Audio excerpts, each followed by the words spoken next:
Welcome, welcome, welcome. It is Saturday morning, so you know it's time for another live edition of the Extra Point. P.O. Culture in the house. Tasha T. Sizzle in the house. Looking very island-like this morning. T. Sizzle, how goes it this morning?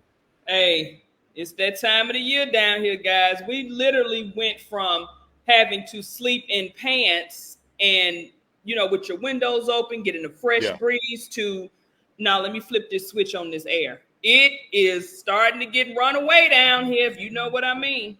You are off and running already. And the fact is, you said run away. Let's anybody who knows Tasha knows that if she's turning her air down, then it's got to be hot as hell outside because she will boil you in a pot like a roast. All right, Tasha, we got a ton of NFL topics to get to. I'm dying to get your thoughts on, but let's start with the Big Daddy. Let's start in the NFL. Now, on Wednesday, the NFL did its annual schedule release, and just like we've always come to expect with the NFL, they understood the assignment. Mm-hmm. Week one, that opening weekend for the NFL, has a quintet of blockbuster marquee matchups that I am dying to sink my teeth into. T Sizzle. Let's start with the Thursday night opener where the defending reigning champion Kansas City Chiefs will host Lamar Jackson, King Henry, and the Baltimore Ravens in a rematch of last year's AFC Championship game. Thursday night football. Tasha, let's start here because you said something that hurt my feelings a few months ago, but What? now I'm What? yeah. Wait. Do tell. Morning, Melanie. You're right, Melanie. I need a witness for this. Now, y'all know how sensitive I am about the crown and about the king. And we knew that free agency was looming. And Tasha kept standing up in her pulpit telling Derek to get the hell out of Nashville and go get on a contending team. All right. I made my peace with that. It hurt my feelings in the moment. But when I saw the schedule release, I was like, you know what? Tasha may have been right because as much as I love the King, the Titans ain't nowhere near close to a Super Bowl, and he gets his nationally televised games again. He gets his flowers on a big stage. Derrick Henry in week one with no injuries is going to be. I can't. I can't wait to see that. Tasha, your thoughts about the opening game? It's a graphic, and I forgot to send it to you on X, formerly known as Twitter. Yes. It was like the offensive production of NFL teams on like pass plays, and the Titans were basically the last team because they depended so much on King Henry running. Right. Um, I'm excited for this game. The Jets have the most primetime games on the schedule because they're putting all their hope in old Lyron. Right. I just hope he comes through. But but I was gonna say they can do that when they flex the schedule, but most of these are at the beginning of the season. Right. But also with the Ravens, the Ravens have like the longest period of rest time. What were they saying? Something about the longest period of rest time of 16 any days. Good job by you, Tasha. this season. This is going to be good for King Henry, and Yes. it's also going to be good for old Lamar. Now, y'all know my rooting interest. I'll root for a certain player, but I'm always going to be gold-blooded. Hashtag FTTB.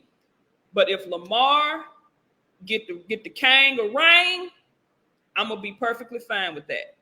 Tasha, I'm so glad that you turned on my street and started coming down my road because everybody knows. And good morning to you, Carter Paul Coulter. Good morning, AP Culture. Now look, y'all know as Titans fans, we despise the purple and black. We despise them. They cost us 2 championships at least, and I'm still waiting on them to find that damn white suit. I'm gonna digress on that. I'm gonna digress, but I'm rooting for Derrick Henry to get 2,000 yards on the national stage because when he did that in 2020, he was robbed of the MVP because the Titans couldn't get out of the noon box. We was buried on with 10 other games going on, and nobody saw him accomplish that. Oh, he ain't gonna have that problem in Baltimore. Lamar No, gonna make not at sure all. he Not at Lamar all. gonna make sure he's on TV. And then you see how the schedule guys basically are handing it to the AFC North. Yep. Pittsburgh got a real beef. But you Look, If y'all want to get rid of hashtag ABOB, coach keep a job, that's all y'all had to say. They trying to make sure this. Are they trying to get this man up out the paint? I almost thought you pulled a Paul Pierce on us this morning. I was like, oh my God. If you don't know, Google what Paul Pierce said to and then get back Johnson. To it. Right. That was crazy. But no, I agree with your premise that they're setting this thing up for Baltimore to be a legit contender. They're trying to squeeze the last bit of orange juice out of Aaron Rodgers. They got him on TV, national TV, every other week. I think he plays in the Titans in week 2, and he's buried at 12. That shows you just how unmarketable the Tennessee Titans have been over the years. But I'm really happy for Derrick Henry. Now, moving on to the rest of the weekend, Tasha, I looked and I saw there was a Friday night opening game this year on Peacock. Now, this one will feature Jordan Love and the Green Bay Packers taking on A.J. Brown and your boy Mr. Hurts and the Philadelphia Eagles. Tasha, quick question. Is Roger Goodell in the NFL breaking the code? Because Friday nights was supposed to be left for the kids in high school, Friday night lights. Normally, major college football and pro football left that day alone so that these parents can go watch their kids play in high school. Tasha, what do you think about a Friday night game? It's going to do numbers. And what did I tell you about the NBA? It's all about the money. I don't care if you put, like how they play over in Europe and the games come on at 9 o'clock in the morning. What we doing? Watching that game at 9 o'clock in the morning. We watching that game. And also the NFL wants to possibly go to a 30-game season. So they don't have an NBA schedule. Yeah, you got to find, they want to have 82 games a season. You got to find some way to get all these games that you have put on the schedule crammed in. Right. It's I was kind of like, in Texas and more in Uncle Langston, in Texas, high school football is just a different beast. You notice that they stayed away from the Texans. They stayed away from the Cowboys with any kind of Friday night thing because that stadium would be half empty. These parents are going to watch their local neighborhood play high school ball. If the SEC is the G League, football in Texas is the JV of the NFL. Right. And looking at some of these stadiums on Friday night and some of the traffic around these high schools on Friday night, man, don't try that in Texas. That's just Tasha, a quick over-under. With the way that Philadelphia ended their season last year, how long before the fans start booing their ass on Friday?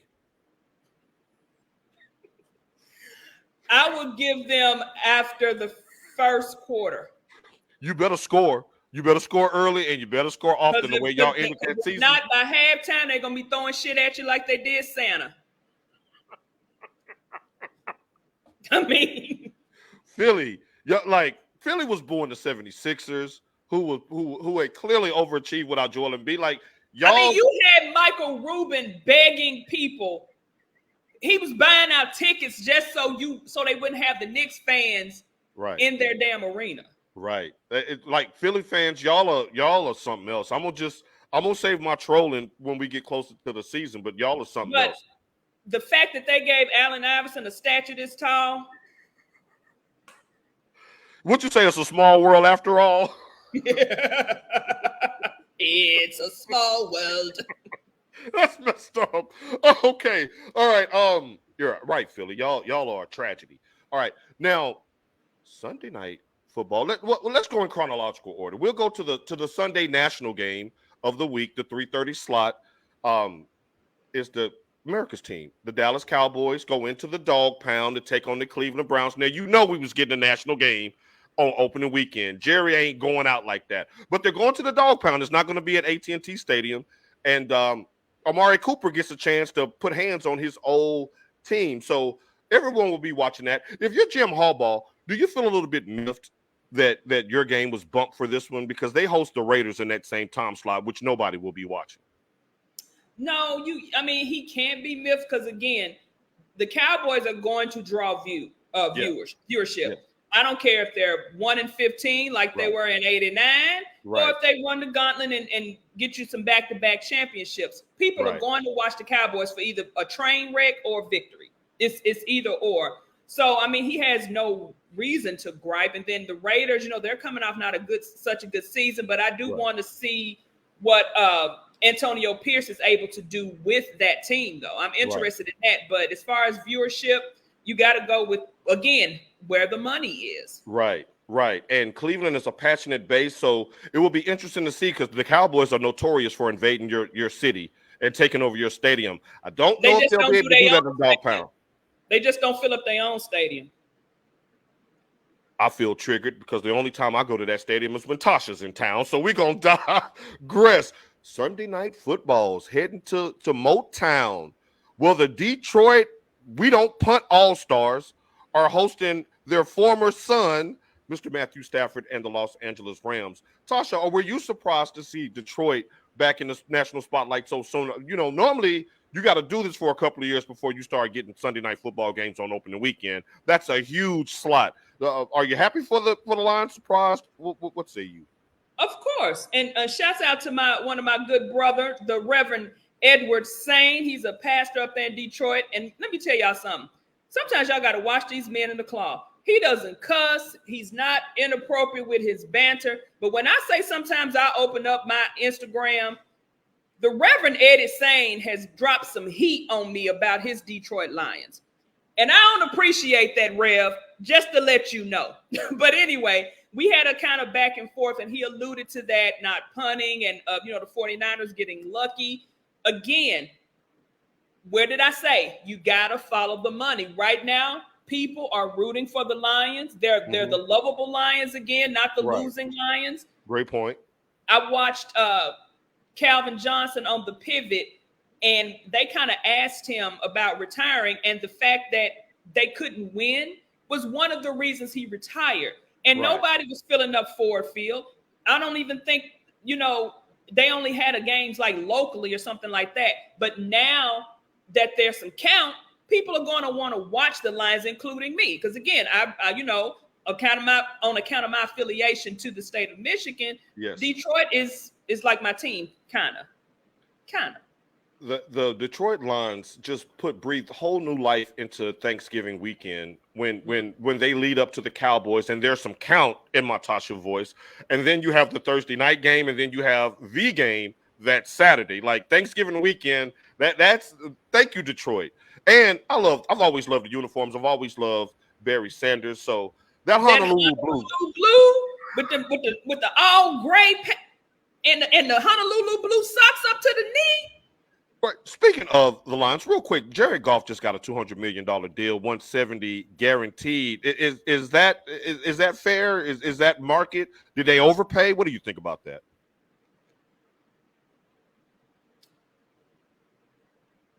As Glorilla say, at the end of the day got to end. That's who coined that phrase? I see that a lot on Instagram. I didn't know who coined that phrase. That's the going rate, and until some of these new quarterbacks coming into the league and some of these guys that are on the bench, until they start proving themselves, you got to pay what's getting the job done. And he wasn't bad, He's been really good for Detroit. He's been really good. Yeah, so I mean, I would pay him that before I pay a Kirk Cousins. I'm glad you said that because they are very similar in the fact that without like a bunch of Super Bowl appearances, they have been cashing out. Like he was the number 1 overall pick. He had a nice little extension with the Rams before getting this deal. But he's won playoff games. He's Tannehill in 2019. He's cashing out from a great season. And when did he get drafted? He went in the 2016 draft, the year that the Titans traded their number 1 overall pick to the Rams and got that boatload and kind of started their ascension because they got Derrick Henry in that 2016 draft, and then they were off and running. So and y'all want to sit up here and talk about Dak? Ain't that the same draft one ring Dakota Prescott came in the 4th round? And one can argue that he's been better than Goff, at least on the field. Now I know Langston's going to disagree. He's been better than every quarterback that was drafted in that draft. Nobody was happier for Jared Goff than Dak Prescott because yesterday's price is no longer today's price. And tomorrow's price is going to be even worse because you got Jordan Love sitting out there waiting to get a deal. You get it's about to get ugly. And Tua down there in Miami. It's about to get ugly. So we shall see. Now, we had to save Monday night for last because the reigning NFC champions will take the field, taking on the player that they should have drafted back in 2000 and such in Aaron Rodgers. A-Rod makes his long-awaited return from his Achilles injury, going back out to his hometown out there in the Bay Area to take on the San Francisco 49ers, who took Alex Smith #1 overall when he was sitting there on the board. Tasha T. Sizzle, we're going to get to the matchup here in just a second. But how many Super Bowls do the 49ers win if y'all took A-Rod in that first round? I think we probably would have had one more because, well, you know what? Let me take that back. As much as I hate the welfare queen himself, Brett Favre, I think it did Lyron Rodgers a service sitting behind him. Okay. Had he come to San Fran, they probably would have wanted him to play immediately. Yeah, and I don't think he would have learned or been able to sit back, because you could say whatever you want to say about the welfare queen. He could ball. Yeah. When he wasn't sending, stop it, blank pics to, people in the organization and whatnot, but I digress. Nobody has been more insulated and protected than Brett Favre as far as his off the field shenanigans in NFL history. He's up there with the early 90s Cowboys with all the stuff they had going on around town. But also the 49ers have play four teams this year when they're coming directly off of bye. If y'all don't want us to get back in there, it's the script. Y'all writing the script right now and y'all ad-libbing. If y'all don't want us to get back, just say y'all don't want us to get back there. Because we done embarrassed y'all. I'm just saying y'all gave us our shot. Now they done forgave us. They kept putting us in the NFC Championship, and we could never win the Super Bowl. So if y'all writing us on out like on the soap operas, or like the little girl on Family Matters that went upstairs and never came back, just tell us. Because how y'all gonna do us like that? Today ain't a good day to bring up Family Matters because they cast us cutting up as well. Eddie, is you okay? Eddie, is you okay? I'm gonna digress on that. Now, Tasha, I looked through San Francisco's schedule, and wow, do you all have some marquee matchups? You have the Jets. You have a rematch against the Chiefs. You got the rematch against the Cowboys. You got the Dolphins in South Beach. So I know 49er fans is going to invade South Beach. You got the Lions in the last Monday Night Football game of the season. Everybody knows that was a classic, basically a boxing match where both of them slugged it out and only one man was standing at the end. A fantastic NFC Championship game for the casual fan with no rooting interest. Tasha, if Roger Goodell called you right now and said, Tasha, you're our super fan of the year, we're going to fly you out all expense paid trip to one 49ers game. Are you going to the Jets, Chiefs, Cowboys, Dolphins, Lions? Which game would you go to? I would go to the Jets. Really? Because it's in Levi Stadium. It's out there in Santa Clara area. I'm going there. I've never been to Levi Stadium. I've been to Candlestick Park. I've never been to Levi Stadium. This is me handing you the remote. After this impassioned plea, I'm going to concede. I'm going to drop out of the race. And because what you saying the Jets, and maybe this is you being super slick because you know you can pull on my heartstrings, that I got to go on up to Buffalo Wild Wings for that one. So you enjoy that game. Let me give you guys a little backstory. I have 5011 ESPNs down here. 5011. Paul, what did I show you? It was 5. I sent you 5 ESPNs. I wish I had all those. I get all the free boxing, like all the Canelo, all the every boxing match. Get it for free. I get all the cycling. I get all the football. I get all, except for the football Americano. I get everything except for Monday Night Football on ESPN here. I get every single sport. Formula One. Everything except for Monday Night Football with 5 ESPNs. And me being the Cowboys fan that I am, will forego my American sling, my coming to America sling, so that she can enjoy her wretched 49ers take on A-Rod. And I'm in Cowboys mode. They saved a rich like me. Now I walk these pews now. Now, sinners have souls too, you know. Like, I'll walk these pews up in here. Okay, Suge Avery. But hey, I am happy for 49ers fans because I do know a couple and they are all awesome. None more so than Tasha T. Sizzle. So you all have a jam-packed, action-packed schedule this year. And hopefully you all will remain competitive this year so that those games don't get flexed out. Also of note, Caleb Williams, the #1 overall pick in this year's draft, makes his pro debut against the new-look Tennessee Titans in what we have now deemed the Culture Bowl. Damian Coulter, you got 24 hours to tell me who you rooting for in this game, and it bet not start with a C and end with a B. I'm gonna just tell you that right now. So I'm excited to see that. I can't wait to see who my brother's rooting for in that game. Surely it's going to be the Titans. Why would he root for anybody else? They're the lovable boys in blue, and that's how that's going down. Now, as we get closer to the season, we'll start going through some of these teams' schedule and picking our way too early record predictions. But for now, Tasha, let's move on to another hot topic that I'm dying to get your thoughts on. CC and not Peniston. Caitlin Clark, man, you gonna tell me to keep on walking? Caitlin Clark made her WNBA debut on Tuesday night, and she dropped 20 points, had 20 points, but she also broke a record, made history, albeit a dubious record. She had 10 turnovers, which is a WNBA record for most turnovers in a debut game, eclipsing Cynthia Cooper, who had 8 back 20-something years ago. She followed that up on Thursday with her lowest point total performance since her freshman year at Iowa. She scored 9 points against the New York Liberty and a 36-point shellacking. Tasha, let's start here. Is it too early to apologize to Diana Taurasi and Cheryl Swoops?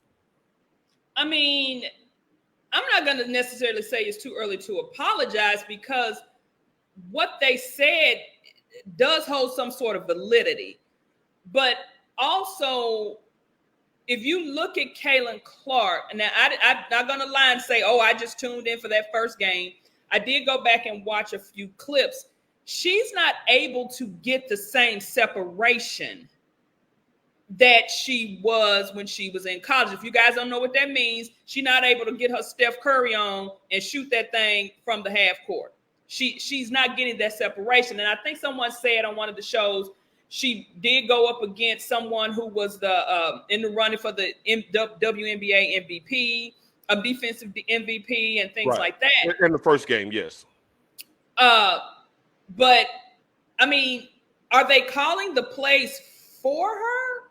Like, you know, because when she was at Iowa, everything, of course, was geared around her. But when you're in the WNBA, everybody's not going to come in like Candace Parker did. And right. Remember, guys, her peers voted her the most overrated. She was the MVP and rookie in 2000, rookie of the year. She was the MVP and the rookie of the year. Right. Her rookie season with the LA Sparks. Candace is also 6'4". I don't know how tall Caitlin Clark is, but you got some big girls out there banging and putting them arms up. They doing that defense. Right. She's not getting open to get her shots. I'm not going to write her off. Of course, you can't write her off with everything everything she did at Iowa. And we all know this girl can actually get out here and ball. I think it's a little too early to be trying to write her off. But we got to admit, most of the attention that the league is now getting is because of her. Because if you're like me, well, I don't know. I can't say this. When the WNBA first came out, I was all in it because you had the Houston Comets. Right. They won 6-7. Right. They were the female Bulls. But if you notice those teams when the WNBA first came out, they were older players. Right. They had been playing overseas. You had a lot of older players coming in. The competition may not have been as stiff. Like you weren't going to be Cynthia Cooper, Tina Thompson, and Cheryl Swoops, regardless of who you were. But the game has changed. And I did stop watching for a few years because I really wasn't familiar with a lot of the people. When Candace got in there, I did start watching. I started watching the Mystics because of Shamiqua Holdsclaw. You know, my interest kind of came back. But these new girls are superstars. They're Yes. younger, they're more vibrant. Yes. And you can't just say Caitlin Clark, even though she is the one that's moving the needle, but Angel Reese is the one that got them the charter planes. Correct. And all great points. Now, Jarrell said the target is on her back. Them ladies in the league are going to make her earn it, which the thing is, I just want the Caitlin Clark stands, not casual basketball fans, the Caitlin Clark stands to understand that what's going on with Caitlin Clark now isn't so much about jealousy and hate as it is about any rookie coming in having to earn your stripes. I remember the Fab Five documentary when Chris Webber and Jalen Rose and Juwan Howard and all of them came in, and they said the veterans beat them up in practice. They was like, you're not going to come in here and just start, and they didn't start right away. That was a gradual progression for all of them to start. And Ray Jackson was the last one to start. He was about to transfer out because he wasn't getting on the court because they had a team that had just won a championship in '89, and they had some good veteran players, and there was dissension on the team because they resented the fact. I think there's a huge difference between resentment and hating. You can resent somebody coming in getting paid more money than you, but that don't mean you want them to get fired. It just means that you just feel some type of way about that. Now, Sasha is checking in. She says those are also grown women. They have more experience. Some girls not letting her come in and slide. She's going to have to ball and stop talking and getting mad. So sort of the Luka effect because she was used to getting calls in college.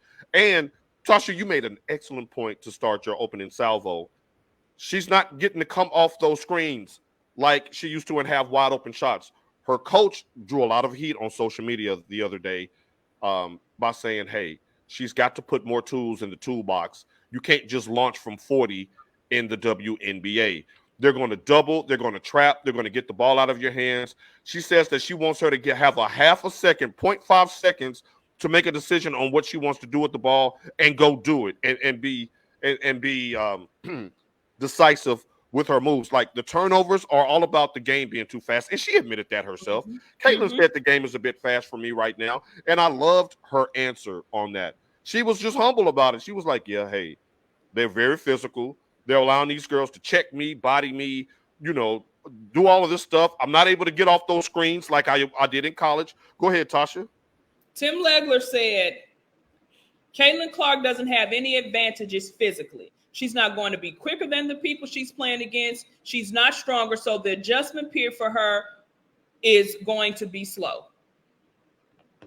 I totally agree. And good morning, Shamika Nicole. And that's not an indictment on her overall game. I mean, we have a large enough sample size of Clark getting buckets to know that a shooter gonna shoot. Steph Curry was a bucket at Davidson. I mean, he took a ragtag team, almost went to the Elite Eight because he was able to pull up from the logo. And so that's going to be an interesting dynamic. Melanie says, where does she appear to be mentally? Has she adjusted to the transition? Tasha, I'm going to let you take that one first. I think she's still okay mentally, but again, it's just like you have players who come from college to go to the NFL.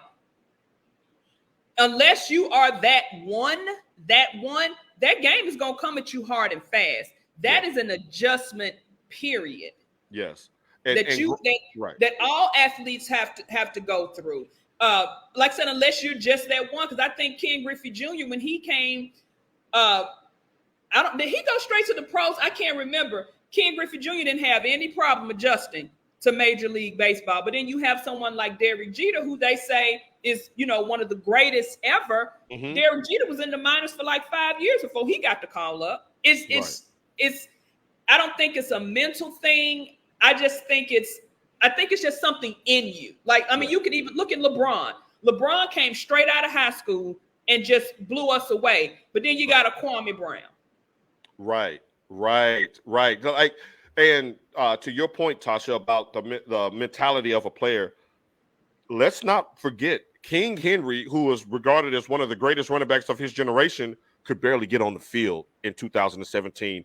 Eddie George had to pull him aside and say, your career is on the line. Right. You got to run with some weight behind, with some rocks in your pants and not a piano on your back. Derrick Henry wasn't playing physical. He wasn't running decisive. He wasn't catching passes, and he wasn't protecting the quarterback when he was in there on passing plays. He was being outplayed by a walk-on pretty much. And Derrick Henry said that basically Eddie George put him aside and cussed him out and said, look, you about to be out of this league. And they were thinking about trading him before he had that crazy game against Jacksonville on national TV with the 99-yard touchdown, and things kind of took off from there. But even he struggled and looked like a bust, and he won the Heisman and a national championship in college. Yeah. But the thing is, also at Iowa, they had certain schemes set up for her. Whereas Teresa Weatherspoon, it's almost like she just needs to go out there and tell, okay, we're going to get you some separation. You just shoot the three. So, Teresa Weatherspoon was a great player. And at her time, she played for the New York Liberty back in the day. Baller. I think she may need to change up her coaching strategy a little bit on Clark to get her into her natural rhythm. If we're saying that she is the face of the league, you got to let her go out there and be the face of the league. But then again, you got these girls who are out here and they gonna be coming for her head. It doesn't matter what she does. She can be at the half court. Diana Taurasi already got all them UConn girls got that hate in them. Right. They gonna come after that girl. They gonna knock her ass on the ground. Remember, and the thing is, like me and Tasha alluded to this a few weeks ago, that every so often there's a polarizing star that'll come in the world of sports and cause people to choose sides. And usually those players are great numbers ratings because half the people tune in to see them win, the other half tune in to see them lose or whatnot. Caitlin Clark is one of those players that is going to be so polarizing that people are going to tune in one way or the other. But I will say this: I want to be fair to the current veterans in the WNBA. That let's stop with the white girl coming in cooking the sisters. I mean, there's an element of that because this is America. I mean, race is always going to be at the forefront of most issues, but this is not that. Let's look back a few years ago when Lonzo Ball was coming out of UCLA and his daddy was on TV, pumping him up that he was going to be the next Michael Jordan. What did Patrick Beverly do in his opening game? Picked him up 94 feet, bowing him, checking him, knocking him down. They were on Lonzo's head because the media had so much coverage on him coming into the league like he was going to come in and dominate. Any competitor, even on our jobs, if your boss is like, oh, I just hired this new person in our position, they this, they that, they're going to do this, they're going to do big numbers, I got big plans for them, they're going to be the face of the company. You're going to sit there like, I've been busting my butt and doing good for you for 5 years. Like, there's going to be that competitive spirit. So let's just all take a deep breath on that and keep it on the court with the conversation. That also makes me wonder about Bronny. They were saying, he had a good NBA combine, worked out, which a lot of players have good. Look at the NFL. How many people have good combines and turn out not to be any count? But I'm just wondering, when he gets in the G League, are they going to knock him over because it's LeBron's son and he's coming in with all of this? Or are they going to be scared to touch the Canes, baby? That is a great question. I wasn't prepared to digress into that because we could really do a deep dive into that. I think that there will be a little bit of both. I think to your point, I think he got very few minutes at USC because the administration did not want to see LeBron James' son fall dead on their court on national TV. So it's like, hey, Bronny, look, you sit over here on the bench and we just going to get you ready for the pros behind the scenes. Because if I'm the coach, ain't no way in hell if you had a cardiac arrest during practice with me that I'm going to let you come back and play 35 minutes a game. It just ain't happening. With your mama and your grandmama and your daddy in the stands, and they're billionaires. Exactly. That's not happening. Now, question from Jarrell. He says, I wonder if we're going to see a lot of foreign-born ladies taking over the women's league in the future like the NBA. I mean, you got Cordoza from Brazil. I mean, if they're going to be piping them in through, because she's been in the United States since she was 15. That girl left her whole family to come and get an education and to, further her dream. She pulled an Abraham.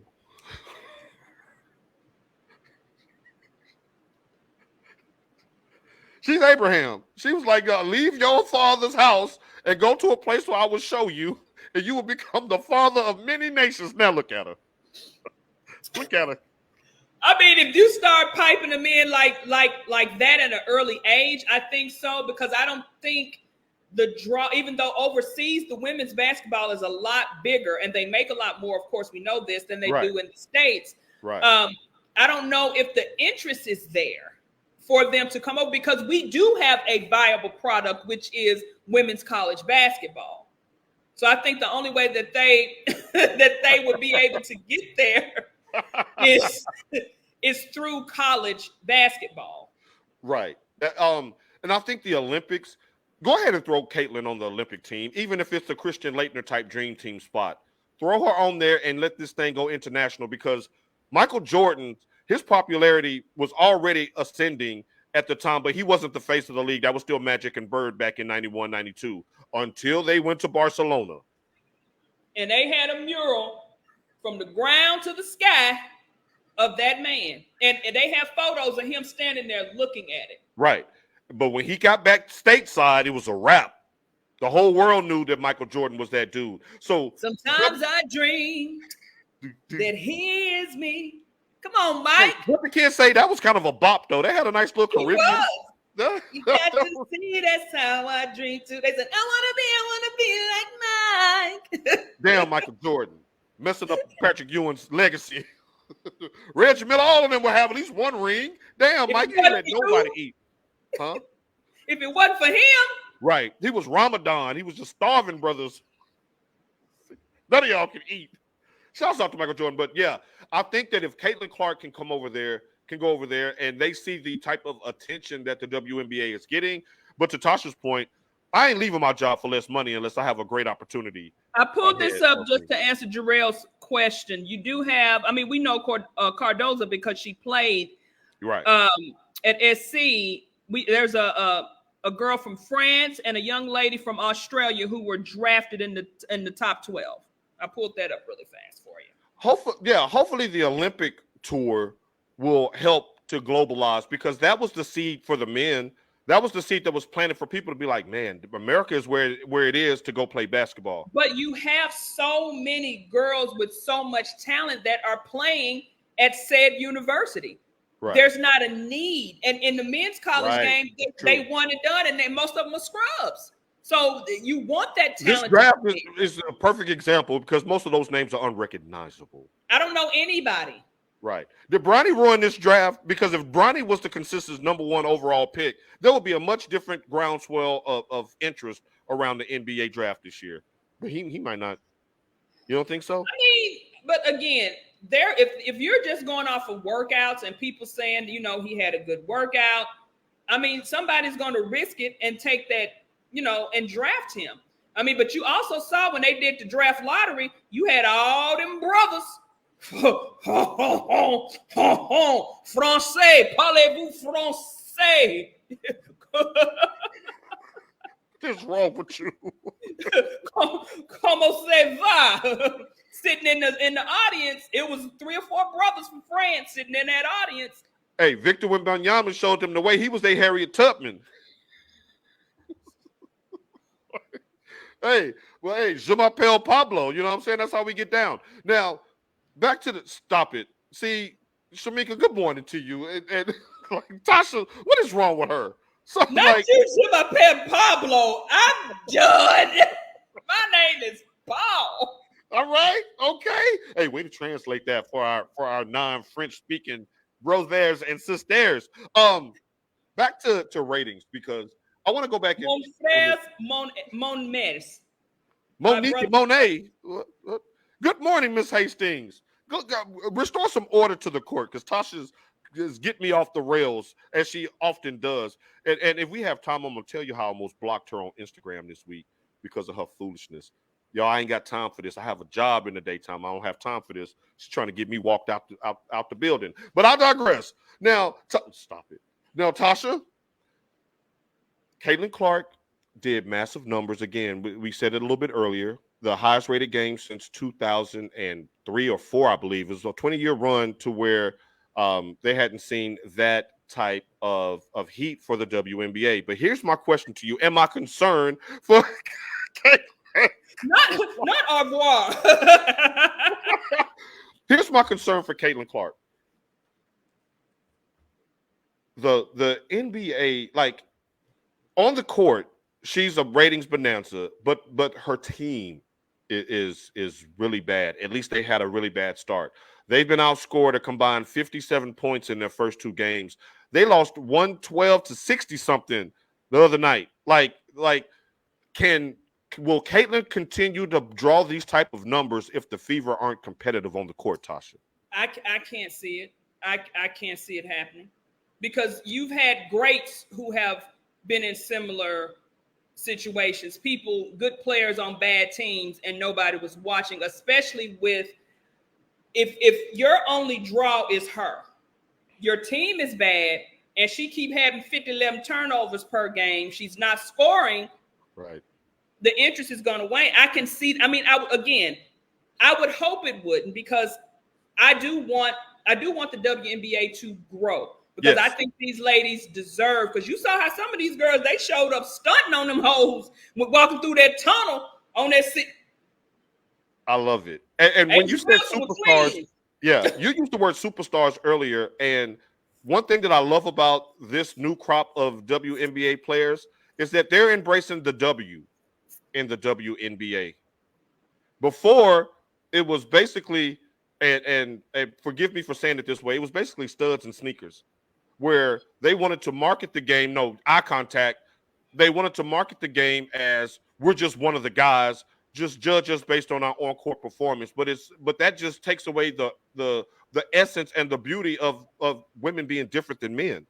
So I love the fact that there's a new wave of women coming in and maximizing their beauty and their femininity. I love it. I mean, 2 points on that. You remember when Gilbert Arenas caught all that flack when he put that video up. He says, when they said it was the WNBA, this is what y'all thought it was going to be. And it was 2 women playing basketball in some thongs. Right. And then I don't know if you ever watched that documentary, Paul. I kept telling you to watch it. It was on ESPN. It was about when the women were going over for the Olympics, how they tried to have all these glamorous photo shoots to make some of the women who were not necessarily out, but we kind of knew, that maybe they were lesbians. They wanted to make them more feminine to appeal more to a European audience. Right. So I think with a lot of these new crop of women that are actually now don't get me wrong, you do have it's a term. I don't know if it's offensive. If it is, I'm sorry. You do have a lipstick lesbian who are more femme. I mean, some of these women could be, they're just feminine. You never know. But they are, a lot of these women are embracing more of their femininity than they have in the past. Angel Reese will be, we haven't talked about her on the court, but I think she's just as important for the growth of the WNBA this year as Caitlin Clark, because Caitlin, and let's keep it real, Caitlin rocked out in the all-white Prada. She looks like a totally different person with her hair down. She obviously has a PR team around her that has her looking, not with the hair pulled back and no, stop it. Whatever you're about to say, stop it. But I'm saying she's trying. Angel Reese being at the Met Gala, being having a huge footprint in social media, when you're showing up on the Shade Room and stuff like that, I think that's good for the league because it keeps people talking about WNBA players when games aren't going on. And I think she's going to lead that charge. I can't necessarily just say it's her, because if y'all don't know, if y'all Google Cameron Brink, that's old gal that went to Stanford. Oh yeah, they got drafted by the Sparks. Baby, she had a hip high split at the draft. Do you hear me? Baby girl, cold, tall, now, 6 foot blonde, 6'4" blonde. Oh my gosh, she's gorgeous. Yes, some beautiful women. Now, Langston is summing up what I'm saying to AT. The fact that he says Skylar, when you use the government name that you invested. He says Skylar Kiera Diggins put the W in the WNBA. If you can get guys to watch women for this reason, then you're going to have a better chance of growing the sport and getting a lucrative deal from ESPN or TNT or one of those things. Langston, on social media this week, those women doing the walk-ups were looking phenomenal. And it was a situation where it created engagement in the comments. So I think that's a good thing. But will you give that cat some damn milk? The hell is going on around here? Good gracious alive. But I will say this, Langston, in regard to Caitlin Clark and growing the sport, I am really concerned that she will have the weight of carrying the whole league on her damn shoulders for a team that's not very good. Now, Victor Wembanyama last year, earlier this year, he was kind of touted the same way Caitlin Clark was. It was all this ballyhoo about him for 2 years coming into the league. Nobody cared that the Spurs were one of the worst teams in the league because you had LeBron, KD, Steph, Giannis, Luka, John. You had established superstars. I mean, yeah, and I think I kind of know where you're going with this. Didn't Vegas just come off a championship? And to me, the biggest star right now in the game is Asia Wilson. Right. And shout out to her for her shoe deal as well. What up, CeeLo? Right. Sylvester trying to make an appearance. She's called him Sylvester. Flipper and fucking Taff.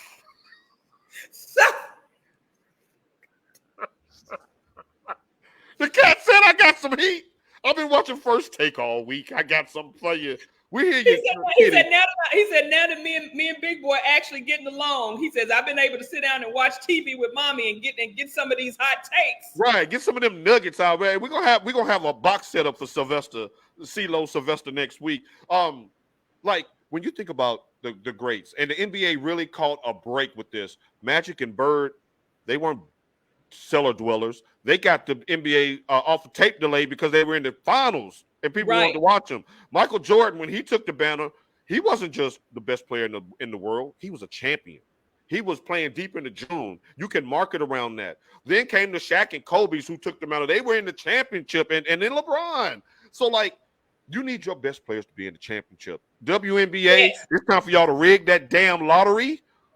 It's time for y'all to get Caitlin some help. Like they do in the NBA. Because how Detroit ain't get the first pick again for about the 12th season in a row, but you got the because the Hawks is a bigger market, and they like, well, hell, they got the Lions and the Wolverines, so Michigan is all right.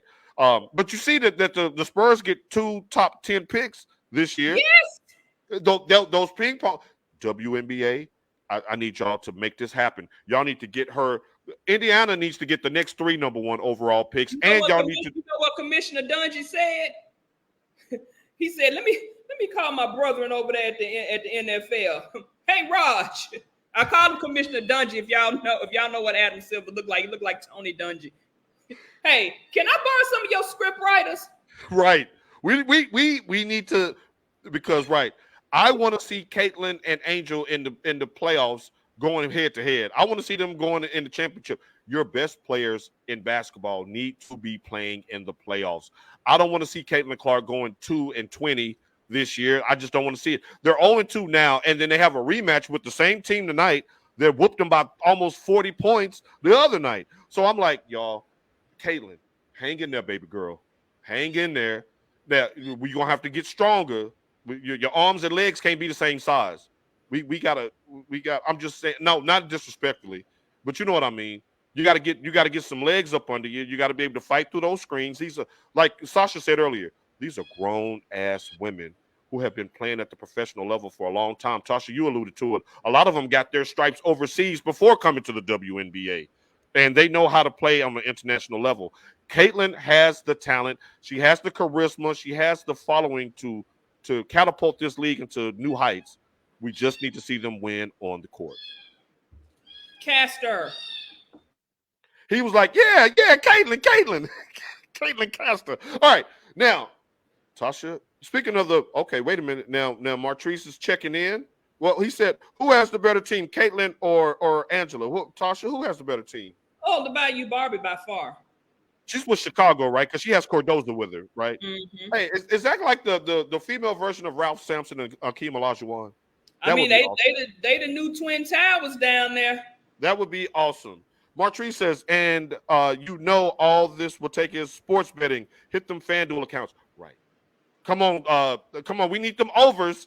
But I did see, I know in college, they're trying to do away with some of those prop bets.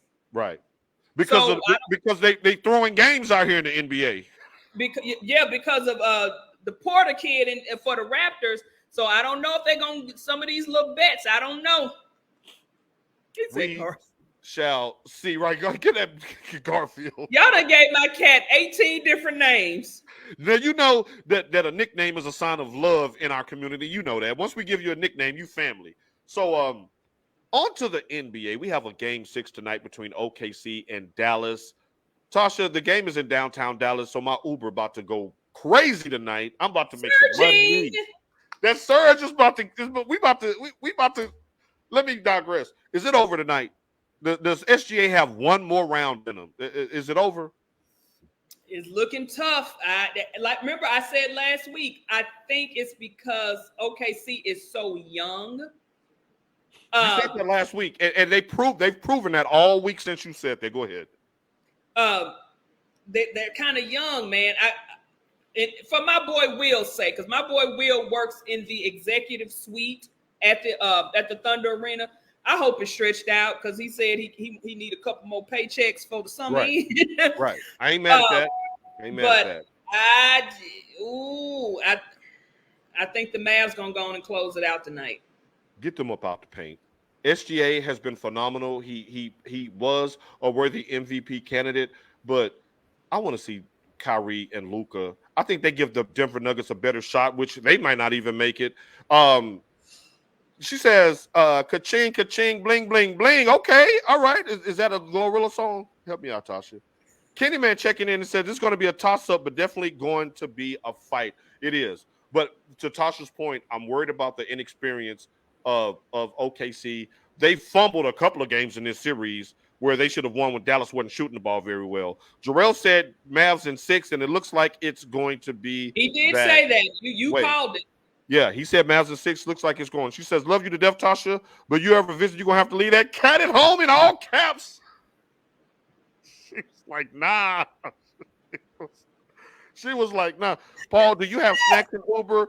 Are you a plush Uber driver?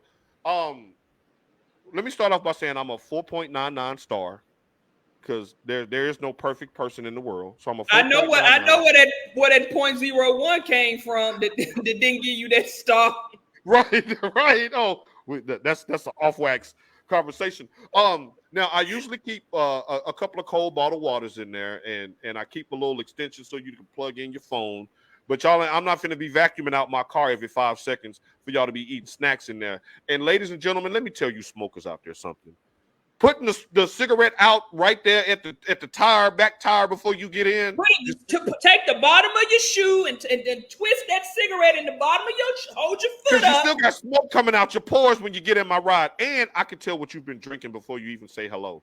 It comes out of your pores. When you don't drink anymore, little things like that become a lot more prevalent. She says that's from the Cheetah Girls. No, wait a minute. The cat hate? No cat hate. First of all, y'all gonna get up off my new little son. Now, for those you don't know, I have owned a cat before. His name was Milo Scott, but he was old. I've never had a kitten. I could not leave this little kitten who was stuck to my fence, scared to death. When I got him, he was only 4 weeks old. So I could not leave him. And now, because he's so sweet, I've grown attached to him. And him and Big Boy are meshing. They're playing together. Like Big Boy's over there laying down, and Cass is just looking over him like this. Oh, the Nutty Professor Sports Edition. I love it. He said, any cigarillos? Hell no. Don't look, because you'll get out the car, then I get pulled over at a red light, and then they doing a search and seize on my stuff, and I ain't even smoke. Nah. See, look at him. Look at him. Right there. Oh. They'll be fighting in a minute like the cartoons. They'll be fighting in a minute. Now, we have two. He said, any cigarillos? Hell no. Don't get in my car with them tweeds. You better hit your vape pen. Please, no animal cruelty on the show, Melanie. We love you. She's just said at them. She don't hit them or nothing, ladies and gentlemen. She don't hit them because I didn't see the whole statement. Peter on line 1. Right. She don't. Peter gonna be knocking on your door. All right. Tasha, the 2 best words in all the sports. Game 7. We got 2 tomorrow. Let's get to it. Indiana, New York, going in the Garden. Who you got? Man, look, I'm so disappointed with the Knicks. I don't know what to do. Again, you can say, oh, they're injured. They're that. They are injured. But Man, Indy out here playing with a purpose. They are. And Rick But Carlisle is coaching up a clinic. Azriel. not y'all naming all the famous cats in history. Azriel. Remember the big old red shoes Gargamel used to wear? And a gown with patches on it. How you a wizard but couldn't get you no fits together? You couldn't bippity boppity boo yourself and get you something nice? Kenny says the Knicks and Pacers going to be lit, man. Imagine if the Knicks go the next round. New York going to cut up. Silver wants the Knicks to win because the Knicks and Boston are two great markets, and I think that would be a good look. But Tasha, to your point, Indiana is like, wait a minute. I mean, it's the. May he rest in peace, Buster All right. Wuster. R.I.P. Buster Bus. What you and Love Bella you, up there doing? Causing Wait a havoc. minute, somebody said he had a moo-moo on. Because you hold it. With some red booties. So I see everybody watch the Smurfs. She said, with that nasty nose and gown. She called it a gown. And that George Jefferson he was rocking, living in that dirty ass castle. How did he even find the Smurfs? Like that was crazy. What like? Oh, okay, all right. I digress. Knicks, Pacers. Are you worried about the injuries? I'm worried about the injuries, but man, it ain't no place like the Garden. So Right. I don't. Yeah. The Fighting Spike Lees are going to be tough to out in the Garden. Indiana hadn't won a game there in this series. They're 0-3 in the Garden. Man, I don't know who to go with. Seeing how it's such a quick turnaround, I'm going to say the Pacers because of the injuries that New York has. I think Josh Hart was the death knell blow when it looked like he was grabbing his abdomen last night and couldn't finish the game. He has played a ton of minutes. A bleak strain. We don't know what that was. Right. But we do know that he was one of the leading rebounders in the entire NBA in the playoffs. And without his offensive rebounding, Brunson is going to have to hit 50 on them because Indiana is deep. Halliburton is a facilitator extraordinaire. He's becoming better known for his passing than his scoring, which he can score the ball. He had a couple of 30-point games in the series. And I really don't think Brunson has it in him right at this late in the playoffs and the season. Those legs ain't got the same strength in them. Right. He's tired. I mean, you think because if he goes out there and puts the Knicks on his back, which he has for majority of the season, he's still gonna have to go up against a Celtics team that is resting. And nobody's even pinched them in the playoffs so far. I think they've won 4-1. Without Kristaps, who now they're saying is going to be out maybe the first 2 games of the series. So they can spot New York 2 games and still not panic. We just saw that with the New York Knicks in Indiana. Indiana was down 0-2, and look where we are now. I'm worried about the quick turnaround, to your point, Tasha, from a Friday night game to a Sunday afternoon game, traveling back to New York, and your team is busted, broke, and disgusted. We shall see. If anybody, bleach, blonde, bad built, butch body. What does that mean? Do you not watch the new? I'll tell you later, because I don't want nobody to say we getting political on here. Okay, we ain't go there. We ain't gonna do that. She's like, as if I cared, but I think Indiana, from a who can better match up with Boston standpoint, I think Indiana is a better matchup for Boston because they are healthier and they're deeper. But I want to see the Knicks and the Celtics in the playoffs. She said, you heard her. She like, don't you bite your tongue. All right. And in the Western Conference, this has been a crazy series. Now, Minnesota went up 2-0. And last week you said Denver saved their season in game 3. Then they go up 3-2. And then they get blown out by 45 the other night. What happens in game 7 tomorrow night, Tasha? I actually think Denver's going to go ahead and pull this out. What does Bomani Jones say? 14 feet of nothingness, talking about Karl Anthony Towns and Rudy Gobert.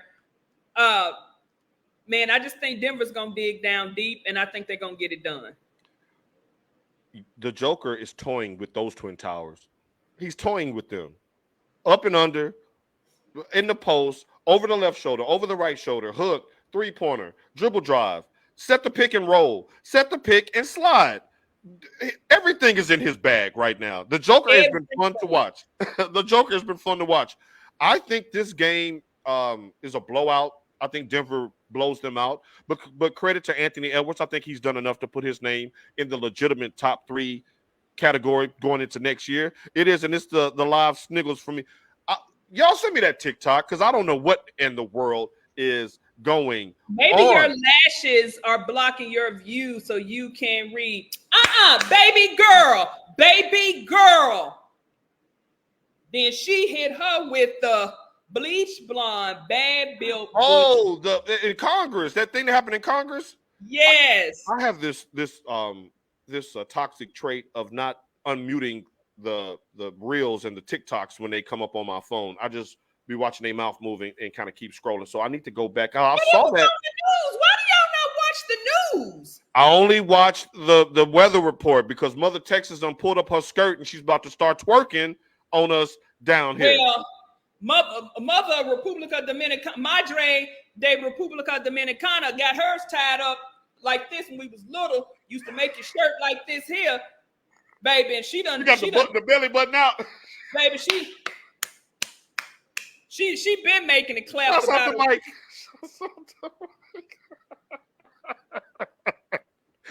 Oh boy, Sasha. Speaking of shouts out, who you shouting out this week? Oh, you didn't put that on the list. I didn't have no shout out. What?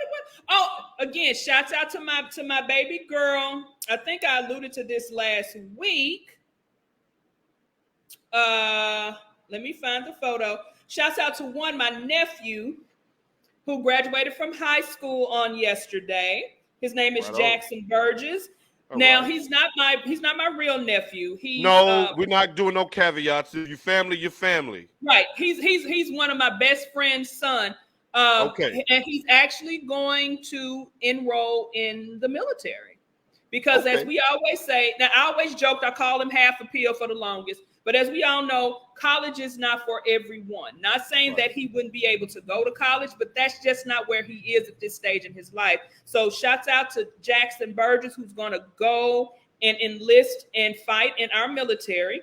And then, of course, my baby girl who graduated from LSU, Jalen, that's Ingrid's daughter, with a degree in veterinary sciences. She wants to be a veterinarian, but for livestock, not for, small animals.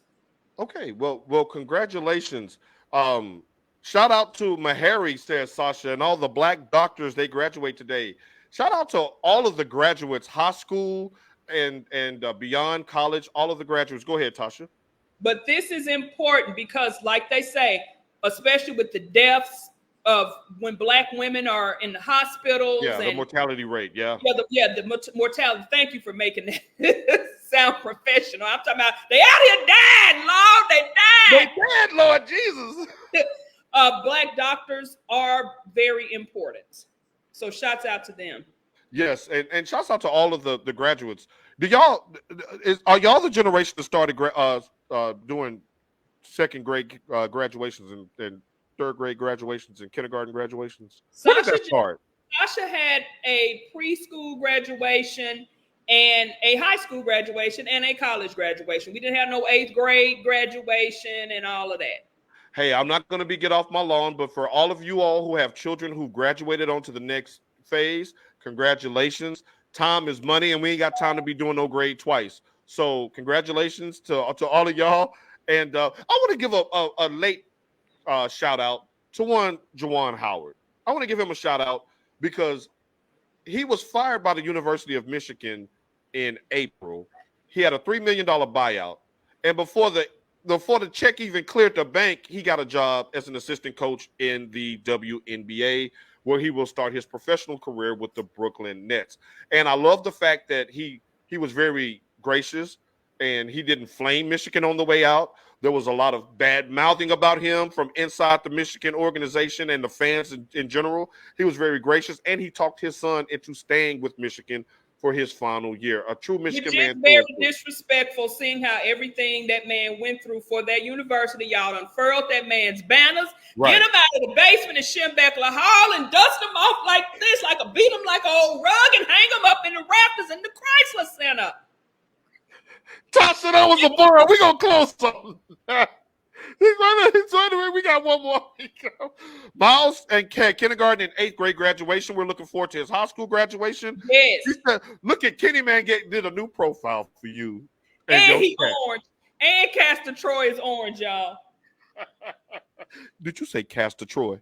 That's his name, Castor Troy. I have 3 favorite movie villains: Darth Vader, Castor Troy, and Bishop. And I couldn't name him Bishop because that made me think too much of my beloved Tupac.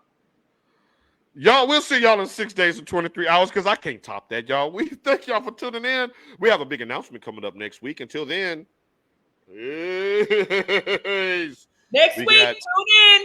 Tune in. I'll Tasha give got you an announcement. a little preview. Tasha got an announcement. Tasha got an announcement. Tasha.